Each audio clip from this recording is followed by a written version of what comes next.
We're going to go ahead and get started. Good afternoon. Welcome to the Alachua County School Board's Rural Development Workshop, Tuesday, November 5th, 2019. At this point, we'll turn things over to our staff attorney, Mr. Moore, to guide us through this. Thank you, Mr. Chair. Today it's a nice short one. We just have 3 policies that are related to student assignment to schools and school choice. We're trying to get ready for the big rush that comes in January, February, March for the upcoming school year. We learned a lot with the new process that we implemented last year for school choice, and just over the years, just the issues that repeat and come up and just some inconsistent language we wanted to fix. So I'm going to start just with, in order here, with 5120.02 first. This was mainly just clarifying language, but stop me if you get to something. On the first page, the only real change that you can see there is I just used the phrase school nights. That's how we ultimately, if we cannot get parents to agree on where a child lives, 91 out of 180 school nights is the majority of time. That's where the residents should be. And if we actually have to get a calendar out and a parenting plan and figure out, well, it's an odd numbered year, it's Thanksgiving, so this week, and then Veterans Day, 92 to dad and 88 to mom, then we figured out where they live. I don't know that we've had to do it quite to that level yet, but that's always there if we need it. On page 2, in section D, I just wanted to put this into policy, but this issue that comes up a lot, I call them extended sleepovers. We do get kids sometimes that live in Miami and mom sends them to live with grandma up in Alachua County. That is completely handing over the child to grandma. Grandma becomes our parent. Mom is not the one that gets your child missed school today call. Mom is not the one that comes in for the IEP meetings. It's grandma, the one that is locally here. But we get a lot sometimes where mom lives in the wild zone and grandma lives in the child zone, and I want my kid to go to child, so I'm telling you the child's going to live with grandma, but you better still call me if there's a discipline problem or for IEP meetings and for all the stuff. That parent is still here and is still responsible for the child. I call that a sleepover at grandma's, not an actual change in custody and all the other stuff. And so that's the same in B3 on the next page, where we have that temporary guardianship form. That is for kids that are arriving to Alachua County without a parent in tow, and we need to have somebody assigned to be their guardian that can sign paper consent forms and things like that. Mr. Moore? Yes. Can I speak? Sure. On the first paragraph under D on page 2, Yes. the underlined sentence at the end of the page, a parent cannot abdicate his or her legal responsibility. I hate his/her. I hate writing his or her. I don't like their. I It's can't not a stand plural. It's a singular parent and then a plural pronoun. I know. I'm more than happy to change it to her. It's That's just grammatically a correct. minor thing, but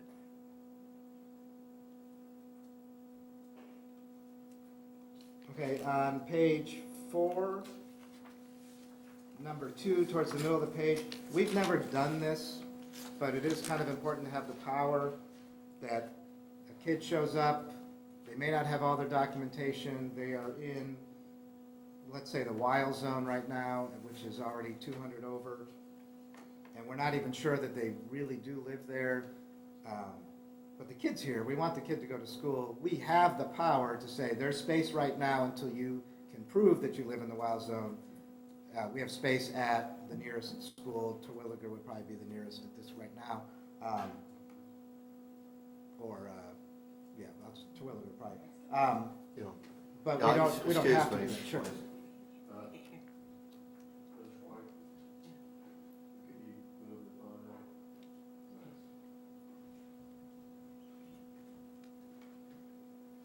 But that's just there to give us the power to do it, and I just kind of reworded the language. But we've never done it, but it is something that, especially if we wind up now, if we fix some of the issues with portables, and you actually get an extra kid that we would require in order to meet class size to put a portable in there, that might be something we want to slow down until they can actually prove they live in that residence. Divorced or separated, I think that was just fixing some language or just adding some stuff. I added the school nights again. And then on the last page of this policy, on page 8, section L, just did as I read it. It seemed to be dealing only with parents who are trying to pull one over on us if they submit fraudulent documents. But there are parents sometimes that move or just didn't submit the right documents, and it turns out we need the right documents. We ask for the right documents. Oh, sorry, you live in a different zone. We can move them. There's no fraud. We don't have to return them over to the state attorney's office at that point. So that was just kind of, there's two different ways they might be in the wrong school. One is just the information hasn't been updated. Now that it's updated, we know where they're supposed to go. Or there was fraud. They were trying to trick us into something, in which case that is a crime. So I just wanted to clarify that not every time a kid is in the wrong school is it because of fraud. So the meat of today's discussion is 5120.03, the school choice policy. The CTE team has met. Kim has gone through the process last year with her team. And so we tried to address a lot of the things that are recurring and make everything clear and transparent up front. So we have a lot of rules, tried to expand them to apply to pretty much every situation.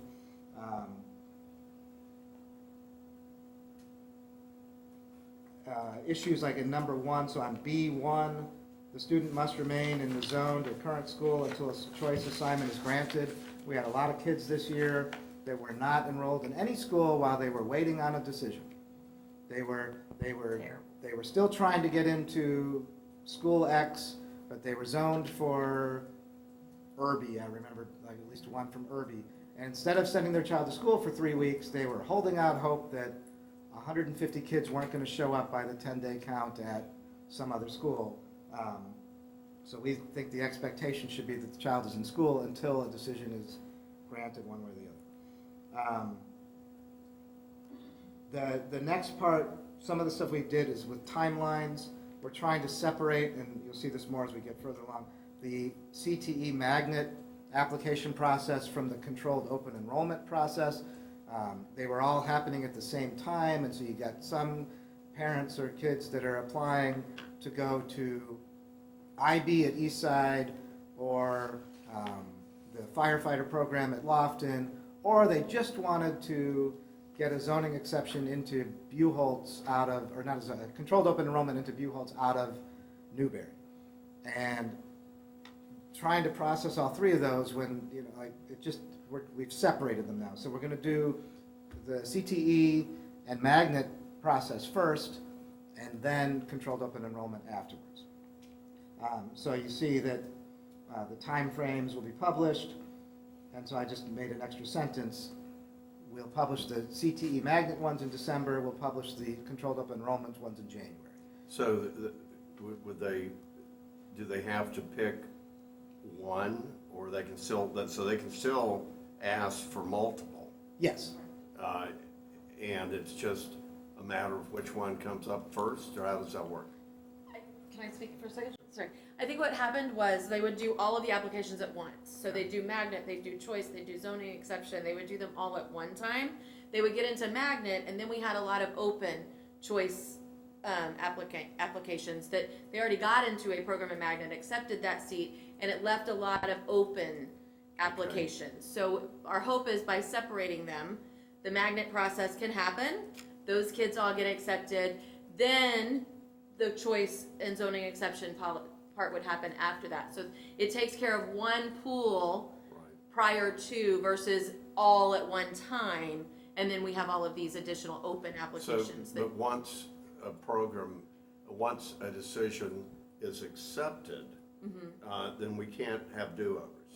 Or Right, can once we? they accept a magnet seat, then they would probably not be applying for a choice Right. application somewhere else. Okay, thank you. That's the goal. Right, thank you. And I think they have that's in here somewhere. It is. It is. So in number 5, which will become number 3 when we renumber, the only real change there is that with the new law, we moved military to the first priority. That's just a new law that passed this year. So they bumped from number 3 to number 1. And then 6, kind of making sure that we're clear that Alachua students come first, other than board employees. Number 7, there are potentially rules for admittance into a magnet or a CTE program. Number 8, Let me ask a question Yes. about that. Why is it that a magnet teacher complained about a student who did not have the scores, the requisite scores to be in the program? You know who I'm talking about. yes, so that would not be a magnet program, so there were no requisite scores to be in the program. That's not a magnet? No, it's a CTE program, Oh. so. There were requirements, but there were not specific state assessment scores required. Sorry. Okay. So there was, for the CTE programs, there's a GPA requirement, a discipline requirement, and an attendance requirement. But state tests There is are not a state testing requirement for the CTE I programs see. in the application process to run for lottery. I see. I knew that it was a CTE, but I still thought it was magnet. No, and I think they might have their own kind of what they look for in terms of who's going to be most successful when they are sorting through their own. Sure, but But- when you get some lottery kids that aren't, Right. I mean, It is CTE, it should be for I everyone. asked about that, and I think Mrs. Clark told me that all of the students in the lottery had the minimum qualifications. Yes. To be considered. They would have had a 2.5, and then, even like, here's where it's kind of spelling out, we're putting numbers to what used to say excessive, and, things that were kind of hard to define. Kim last year had to go through and look at every single child to see if they had a major referral, and then what is a major, so we're trying to come up with some of that. Dr. Manili? I'd like to speak to what Mrs. Roy is saying, because if it's a CTE program, and once the students have been accepted, and then they are not doing well in that program, then we should have an opt for them and not failure. And if the persons that I just heard you say, the teachers, look at these and make the decision, then I think the teachers should have the decision to either have or not have. What's your thinking, Ms. Neal? There has been a district committee who has looked at all of those requirements for all of that. So there was a committee that was made up of curriculum. We took input from all of the staff members, the program directors, those people to get that input, and then the district team made those final decisions on what those minimum qualifications would be. I don't think that that is always a set in stone, that we made requirement changes this year based on the input from last year. So as we move into the next season, we have made some edits to those requirements, including a little bit different discipline language, different attendance language. There was lots of conversation about the CTE programs, whether there is or is not a state testing requirement. And then the CTE department was heavily involved in that decision. Well, I would like to see maybe at the end of this session of this school year, if we have a program that is so rigorous, I don't care what school it's located in, and we know that the children or the students are not being successful, I want to see the resources, either if you're not going to allow those children to be dismissed in a timely manner where they are not seen as a failure. They need to stay at that particular school until the end of the year, and that they need extra help with counseling or whatever, because if I can't make it in a program, then I'm gonna feel I failed. Absolutely, and And- we do have mentors working with them as well. Well, I think we need more, Mrs. Neal, and I hope the understand. superintendent is listening, because we have a severe situation right now.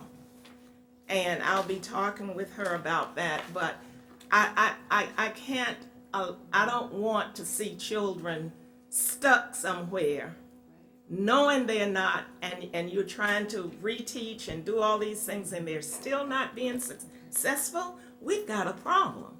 And especially when parents are saying they need to come out as well. I have a problem. You go ahead. Thank you. I had same concerns I really had just expressed, and I also expressed those. So I really like, I don't know, we haven't been made aware of the decision. You said input was received and then the district team made a decision. I don't know if you all are prepared to share those decisions and that info with board members now, but I think you all should share that with us because we get inquiries on that. So folks are getting upset with us about that. So, but the thing. And we're still in that final process, so it's not all totally finalized, but And I some of understand. that's what's in here.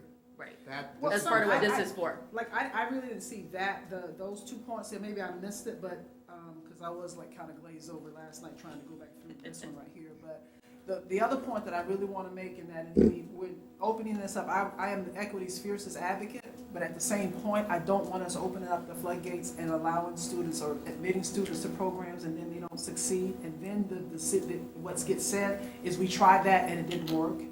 When we really are not, if we don't listen to the professionals that work in that particular area, we hear a lot of talk up here about Tallahassee making rules and pushing stuff down on us, and local folks don't get to make the decision. Well, those folks that head up the department, those program directors that head up those programs, they're working with that, and they're the professionals in that, and they should, their opinion should be, or their input should really be the first line of should be received and considered first and foremost from anybody, even on the district team. I mean, if they tell you in their years of experience that they've seen they've seen the qualification students that will most likely be successful, and I hate to say it, she was right. She hit the nail right on the head. The students that she had concerns about are having concerns, and so now we have a student that's in a program, got admitted, and now we'll have to transition out of that program. At a minimum, they stay the whole school year. And not be pushed out, and if there's transportation provided, I think the transportation should continue to be provided. I don't think they should move out, but I think we just set some kids up for failure when we don't listen to the folks before we run that lottery. I want folks to have the opportunity and access to it, but if they're not prepared, access and opportunity could really derail their education career even more so than, being let in. Ms. Roy? Thank you. Well, I disagree.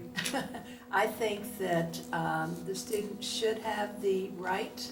Obviously, the student and the parent wanted to be in this program, thought they could succeed, and I know that one teacher at least makes the student who's a lottery student feel different and, not welcome. Maybe because the scores aren't as good as some of the other students.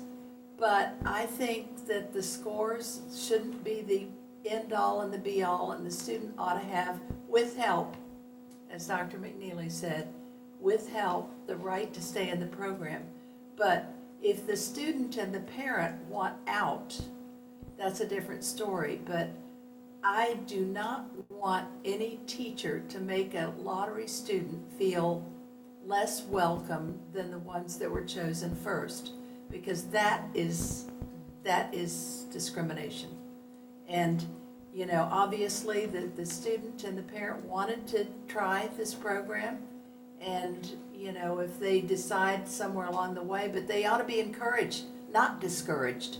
Never mind the qualification of the teacher.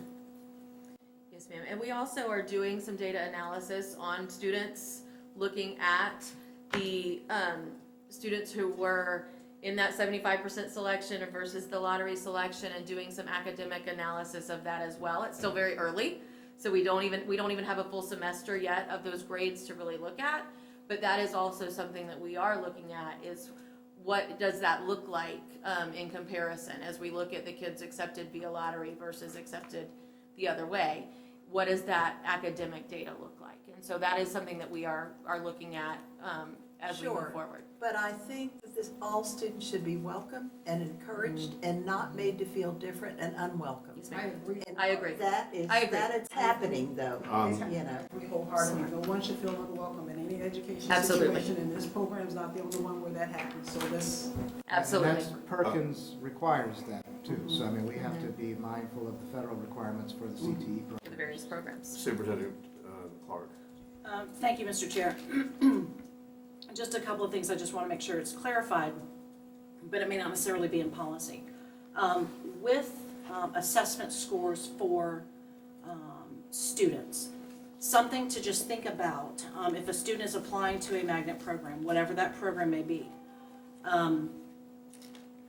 Homeschool students and private school students have no FSA scores unless their parents have wanted to bring them into a setting to have an FSA score. So as part of those discussions, that was actually talked about very heavily, is are we, are you penalizing students for having a score versus students who have no score, and we really don't know what that child brings to the table as far as test scores.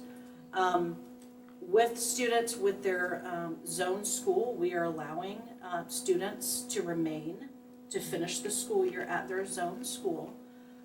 We do have an additional teacher at our schools, at our high schools, that we gave portions of units to schools to hire, give teachers an additional class to support students in magnet programs that are not traditionally represented in magnet programs. So we have tutoring available for students, we have teachers who are there to help support the students, and we also have some mentors at the school. At one of our schools, the dean is actually mentoring about 6 students at that school.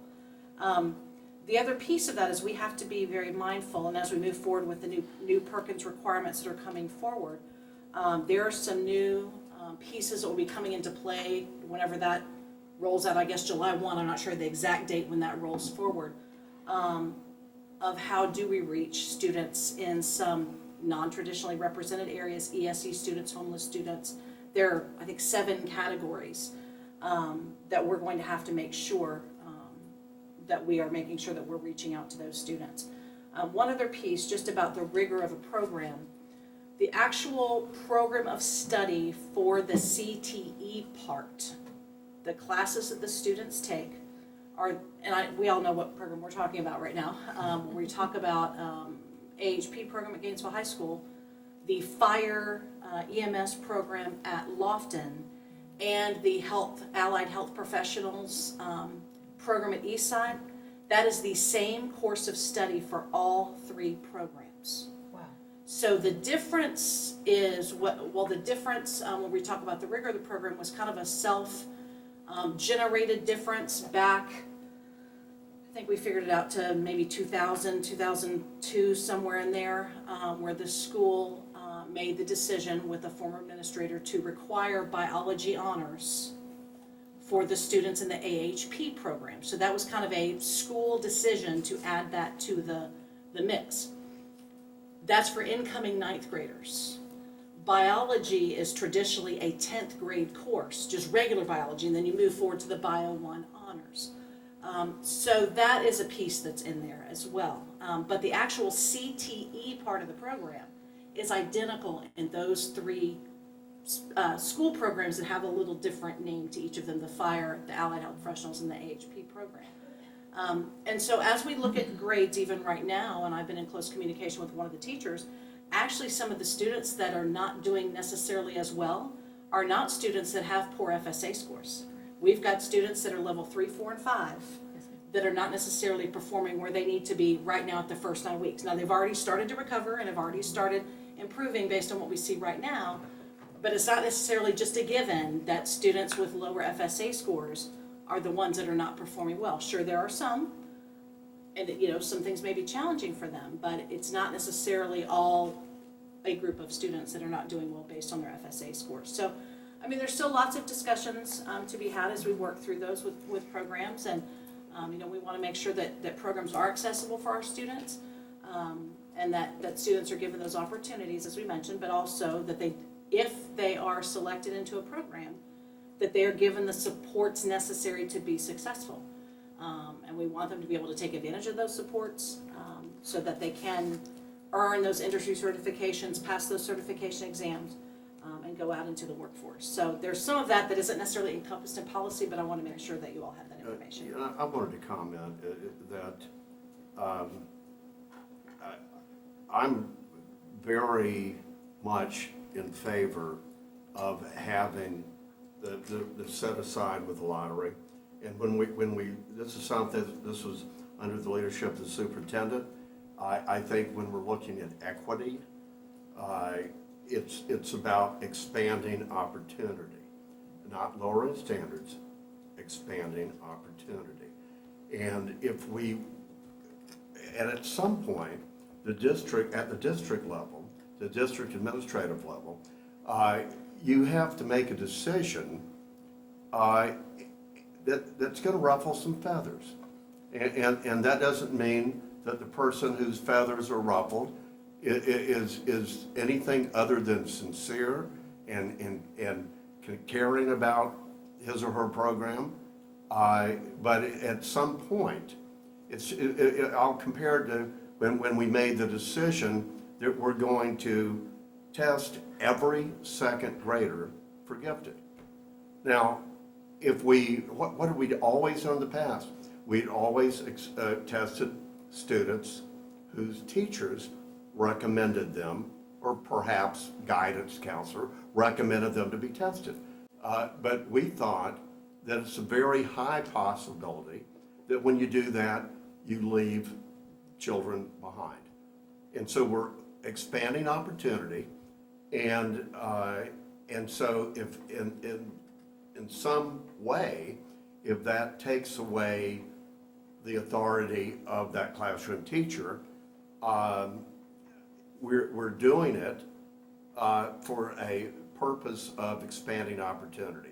So I totally agree with Dr. McNeely that we need to support families. We need to support these students. At the same time, this is a new program, a new way to go, and I don't want to be scared off from that because there is a glitch here or there. Now, and absolutely, we need to be supportive of parents and, most important, the child involved. So, you know, that's my 10 cents. Okay. All right, so I think I'm on number 8, and I think, Mr. Chair, you brought this up before. This is the part where it says, when a student can apply for more than one program, the student must prioritize his or her choices.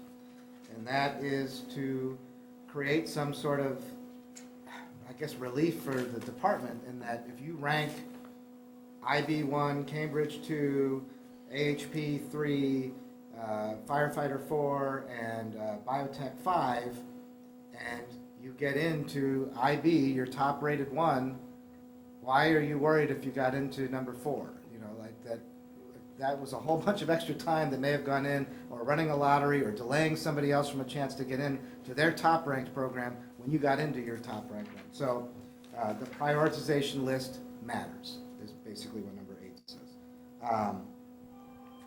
Number 9, we're talking about late applications, early applications. We actually have people that want to submit applications in September and early, and we don't have a way to store those, and so, no. Until 30 days, or unless we announce the window is longer, do not submit your applications to us. And then they expire on the 15th day of the school year, because we wait until the 10-day count is done, and that's when final decisions are made. They got a week to to commit or not, and so then after the 15th day of school, we're done for the year with most of these school choice things. Number 10, standard, if it's revoked, go back to your zone school. 11, Can you explain revocation there? well, normally it's revoked when most of these programs have rules. I'm thinking about academic honesty ones. There's probation for the first time you cheat, the second time you're kicked out of the program. If you're only at IB Eastside because of the IB program, but you're removed from the program, you should go back to your zone school. Now, it may not be immediate. I mean, we don't do things 20 days before the end of the school year, or as the superintendent said, those are always we handle on case by case. If it's the 8th day of school, it's probably better that they go to their zone school. If it's halfway through the school year, and it's going to be more disruptive to switch them, but generally speaking, their right to attend that school is gone once they're out of the program. Is that district or school decision?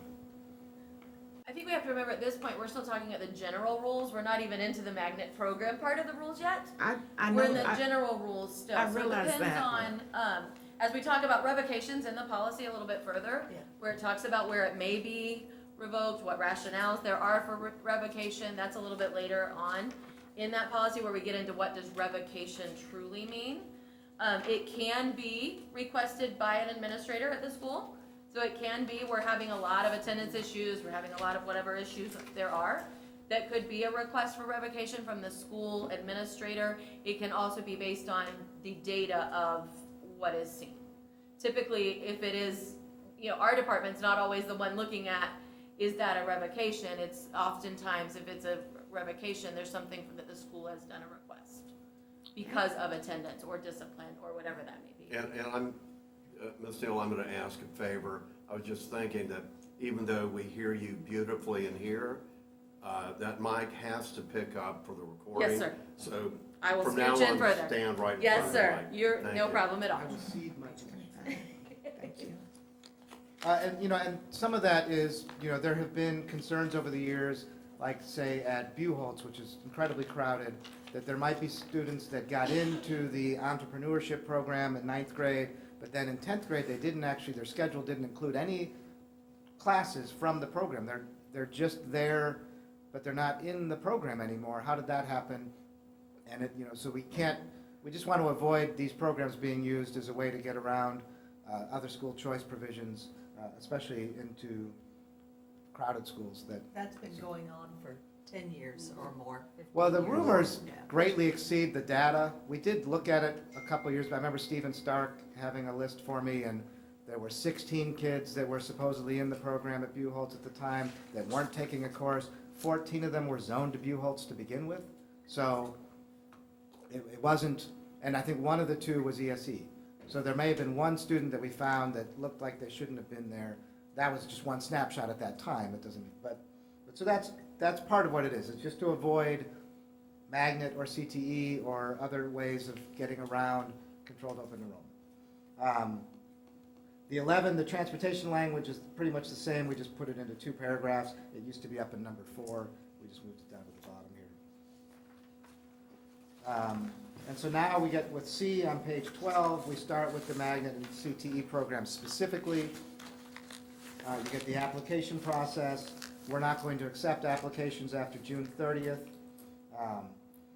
That's been part of the problem. Like when we did this 4 or 5 years ago, when we updated these policies, we had an issue with a bunch of people using zoning exceptions to try and do school choice. Zoning exceptions are supposed to be based on hardships, but they would send in an application saying, I want my child to go to Glen Springs instead of Norton, because Glen Springs is a better school. Well, that's not a hardship. That's not a school choice. That is a controlled open enrollment question. Then they would appeal, and we get bogged down in all these things. So we changed it to make it that if they don't meet the definition of a hardship under the zoning exception policy, the office could treat it as controlled open enrollment and process it that way. But then we wanted it to be year-round. In that process 4 years ago, after we had built that, we came up with, and we'll get to it in a section, it's after controlled open enrollment, it's number 3 on page 17, under-enrolled schools. When we get that, I'll explain how that changed things for us. So just in the magnet and CTE program, the application period closes June 30th. The lottery process is explained. Each year, a certain number of seats we set aside. The second paragraph in B there at the bottom of page 12, this is where we're trying to spell out 10 unexcused absences in the previous semester, 1 or more major referral, which is a level 1 or 2, 5 or more out-of-school suspension days in the last, this school year or the previous. We have that language about 3 or 4 times in this policy and the next policy. They might not line up perfectly word for word. We'll make sure they do by the time we get to first reading. But what we had before was kind of some more hard to define excessive absences, excessive behavioral issues, and that's in the eye of the beholder. So we tried to come up with numbers, and even then, this prevents him from lottery. It does not prevent the school from overlooking. I don't care that he missed 36 days. He would be great in this program. We'll accept him in. This is just to give a mechanism for who eligibility for the lottery.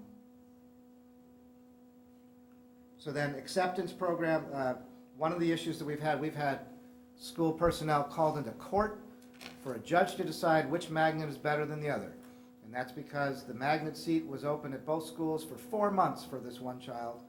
And I just kept begging them to tell them they had 3 days to decide or the seat's going to somebody else, and they wound up in court. So we are putting that if once you're offered the seat, you must signify your acceptance within the time designated in that offer letter.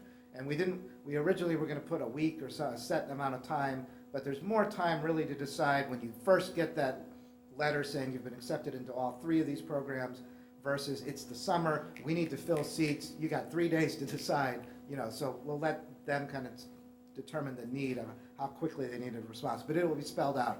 Your child is offered a seat in program A, please signify your acceptance or rejection by March 15th. If not, your seat will be offered to somebody else. So that's that part. The revocation D1 prior to enrollment, that is to make sure that once you are trying to get into a program, the program's requirements apply to you. Or if you're not eligible to apply into a program because of several major referrals, and then you commit a bunch in April or May of that 8th grade year or 5th grade year, whatever the pre-entrance year, that still applies. And so we did have an incident this year where it was necessary to act upon some after application infractions. And then the during enrollment, that's the rules, that's what we were talking about before. Each program has its own rules. Each student signs a handbook. This is the rules for Cambridge, this is the rules for AHP, this is the rules for the fire and EMS program, etc.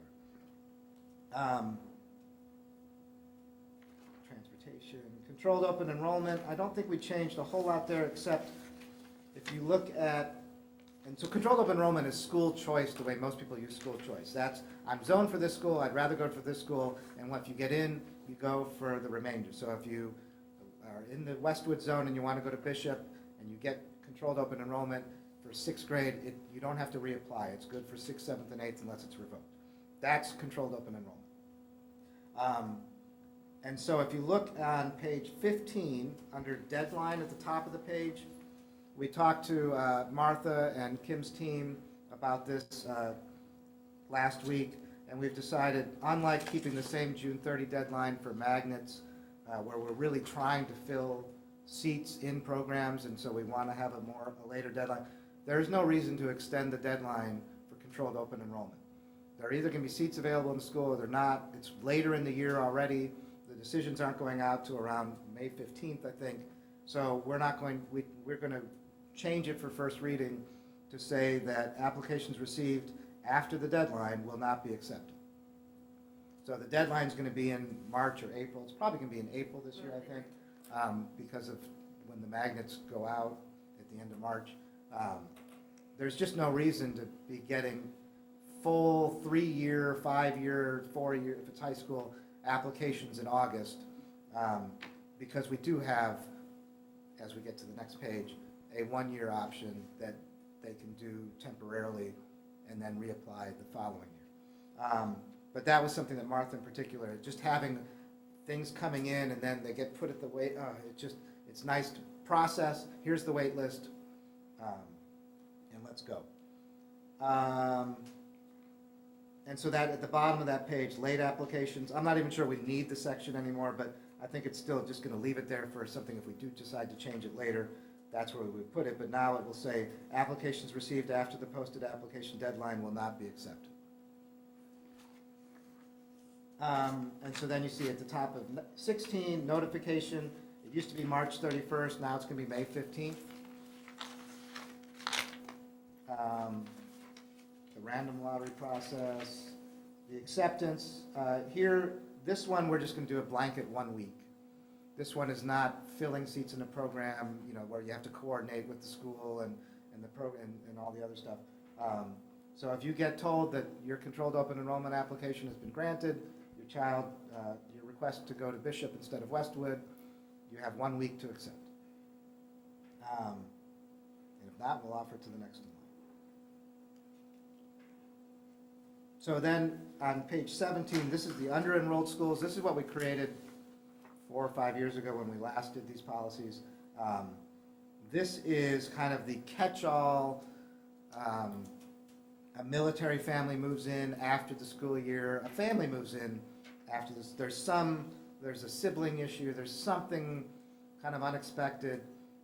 And putting the kid at this particular school will not create a class size problem, will not create an allocation problem. It can be handled on a case-by-case basis for this year and this year alone. That's the under-enrolled school category.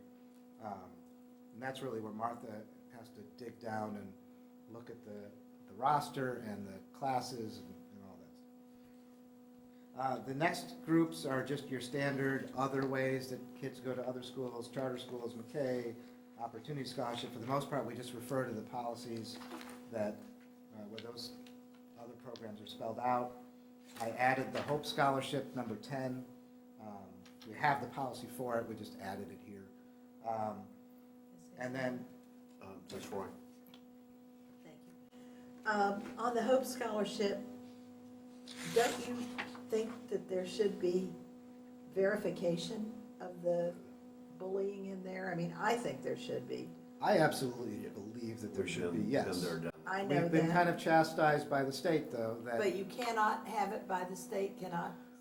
well, the state form is the form we must I use, remember. and the I state form remember. does not include a checkbox. I still recommend that principals write unsubstantiated, unable to verify something, but for our purposes, because of under-enrollment and because of it's a capacity issue, if a kid shows up with a form, substantiated or not, they want to go from, I'll just keep using Westwood to Bishop. But what if it's a trumped-up case? It's not true. Well, but even if it's a trumped-up case, if somebody mid-year says, I think my child will be more successful at Bishop, and we have the space, we have the ability to switch, we would do that for a kid without the Hope Scholarship form. If that's what seems to be a better choice for the child. So for internal purposes, it doesn't really matter if it's trumped up. We don't base it, you know, it's only if there's an option at that school. It has to have space at that school. It does not get a kid any special consideration or, you know, get into this school that's otherwise closed to you, pass. So it doesn't do anything for us. I just don't like the idea of us handing a form out to a private company that is processing state taxpayer scholarship dollars on a false claim. So if we don't know that it's true, I would rather have the principal at least say, unsubstantiated. If that company wants to give away the tax dollars on an unsubstantiated claim, that's on them, but we told them at least. But the principal does have the right to say, this has not been verified. I think, so, absolutely. There's nothing that says you can't write a note And on the side of it. unsubstantiated does not say false. Right. It's, We were unable to verify. so, Yeah. Superintendent Clark? Oh, I'm sorry, no, that's old. I have a question. So if a Hope Scholarship is granted and they want to stay in the district school instead of going to a private school, and the school they're offered is, you know, what you No, there's no transportation with Hope scholarships.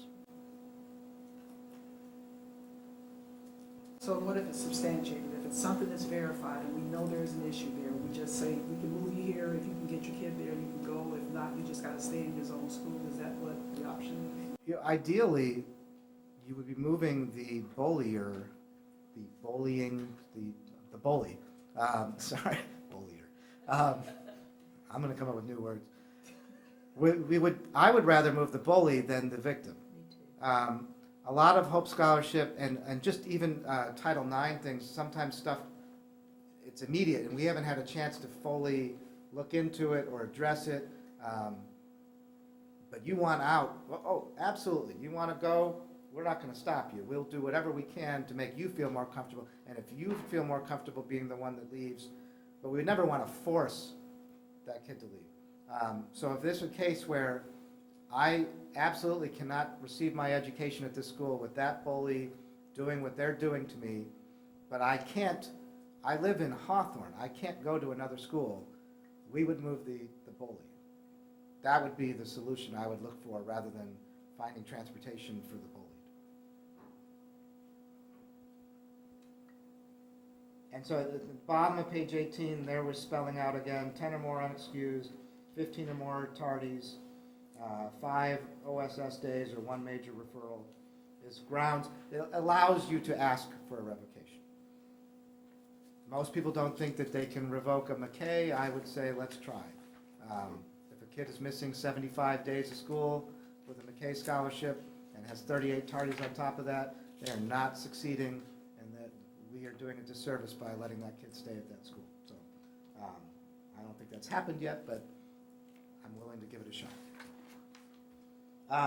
So then 5120.04 is assignment exceptions, otherwise known as zoning exceptions.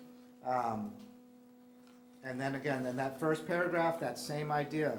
Until an exception has been granted, students must continue to attend their current school.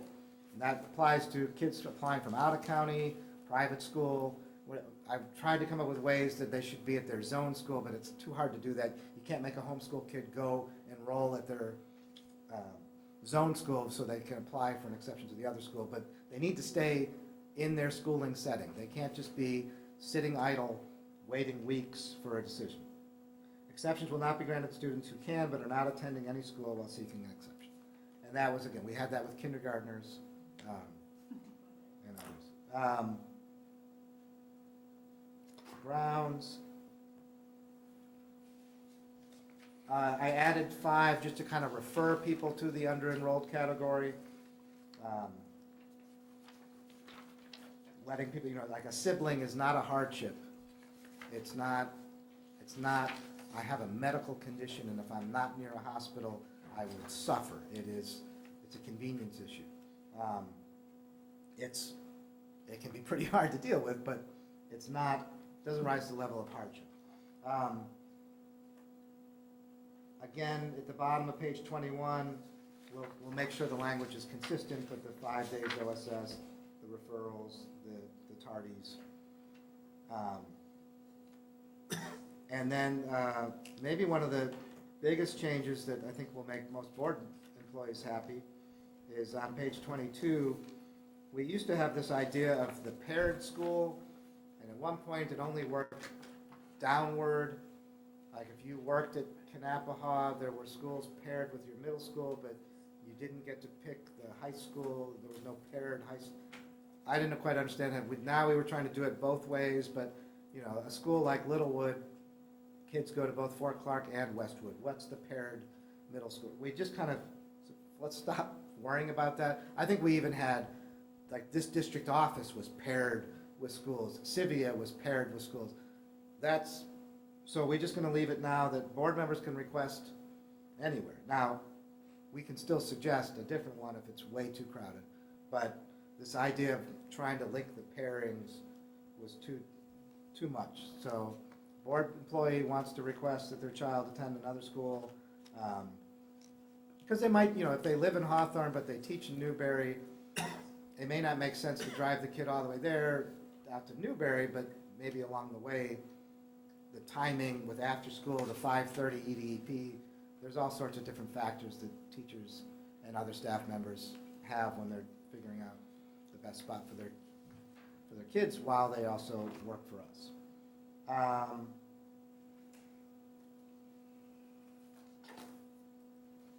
And last, on page 25, again, those same criteria spelled out. We just need to make sure that we're using consistent language, which we'll do before first reading in a couple weeks. And then the last, on page 26, that an appeal is final. There's one appeal. Part of that is our own doing. Part of that was we get so bogged down that we lose track of, have you already appealed? And so we'll go ahead and fill it out again. We're going to try and do a much better job of processing and tracking so that we will know, sorry, this has already been appealed, it's finished. Telling a parent that something's pending or that they can appeal again is confusing and leads to them leaving their kid out of school for 3 weeks while they wait for an answer. So we want to tighten down our own practices so that we're not delaying the process unnecessarily. And that's it for those three. Okay. Thank you very much. And so, because it's a rule development workshop, I am required to open it to the public, the massive public that's here. Would you like to comment on our policies? Sounds good. Okay, so I'm glad to get the stamp of approval of the public, and that's all I have, Mr. Chair. Okay, thank you. Thanks, Ms. McNeil, and all your teams for providing a lot of information. And I think it's always good to remember that our best school choice is provided by our public school district. And it's always a buzzword, like to hear it in the news, but we provide, dare I say, a gracious plenty of school choice, and we can always look for more, but we do our best. So thank you, everybody, and our workshop is adjourned.